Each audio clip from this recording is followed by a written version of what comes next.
Satyabama Institute of Science and Technology, Chennai and Sriperumbudur.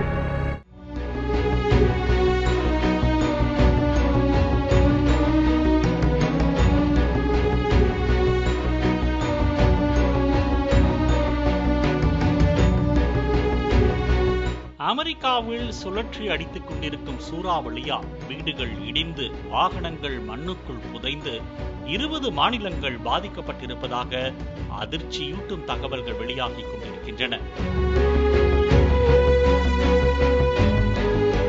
புயல் மீட்புக்கு உதவுவதற்காக தேசிய காவல் படை பாதிக்கப்பட்ட பகுதிகளுக்கு அனுப்பப்பட்டிருப்பதாக கூறியுள்ள அமெரிக்க ஜனாதிபதி டொனால்ட் ட்ரம்ப் இந்த பயங்கர புயல்களால் பாதிக்கப்பட்ட அனைவருக்காகவும் மெலனியாவும் என்னுடன் சேர்ந்து பிரார்த்தனை செய்யுங்கள் என்று அவர் தனது சமூக தளத்தில் பதிவிட்டுள்ளார்.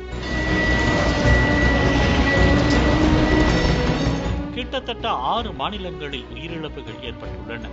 அதாவது இதுவரை 40க்கும் மேற்பட்டவர்கள் உயிரிழந்ததாக கூறப்படுகிறது. பலரும் இடர்பாடுகளில் சிக்கி மூச்சு திணறிக் கொண்டிருக்கிறார்கள். அமெரிக்காவின் மீட்பு படை இடர்பாடுகளில் சிக்கியவர்களை மீட்கும் பணியில் ஈடுபட்டுக் கொண்டிருக்கிறது.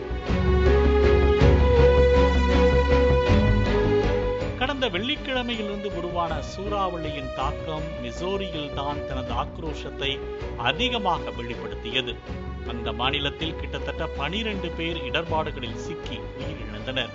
அதேபோல் டெக்சாஸ் மற்றும் கன்சாஸில் பலத்த சூறைக்காற்று வீசியதால் வாகனங்கள் குவியல் குவியலாக சிதறி கிடந்தன. அந்த விபத்திலும் கிட்டத்தட்ட 12 பேர் உயிரிழந்தனர்.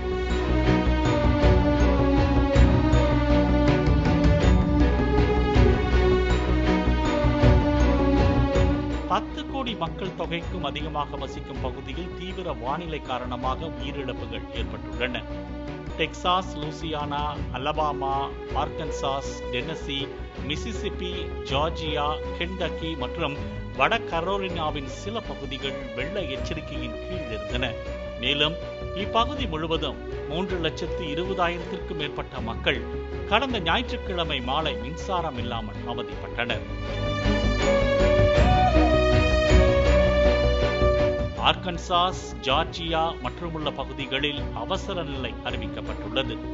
மிசோரியில் ஆளுநர் மைக் கெஹோ எங்கள் மாநிலம் முழுவதும் பேரழிவில் உள்ளது என பதைபதைப்போடு கூறியுள்ளார். நூற்றுக்கணக்கான வீடுகள், பள்ளிகள் மற்றும் வணிக வளாகங்கள் கடுமையாக சேதமடைந்துள்ளன எனவும் கூறப்படுகிறது.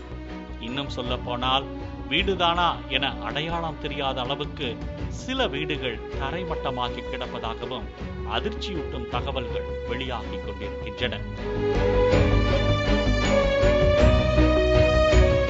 ஏற்கனவே தீ விபத்துகள் காரணமாகவும் 1,70,000 ஏக்கர் நிலங்கள் எரிந்ததோடு மாநில ஆளுநர் கெவின் ஸ்டிச்சுக்கு சொந்தமான பண்ணை வீடு உட்பட கிட்டத்தட்ட 300 கட்டிடங்களும் சேதமாகிவிட்டன எனவும் கூறப்படுகிறது.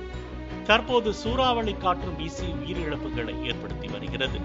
காட்டுத்தீ, புழுதி புயல், சூறாவளி என மும்முனை தாக்குதலால் அமெரிக்கா திணறிக் கொண்டிருக்கிறது என்பதுதான் தற்போதைய நிலவரம் என அங்கிருந்து வரும் தகவல்கள் தெரிவிக்கின்றன.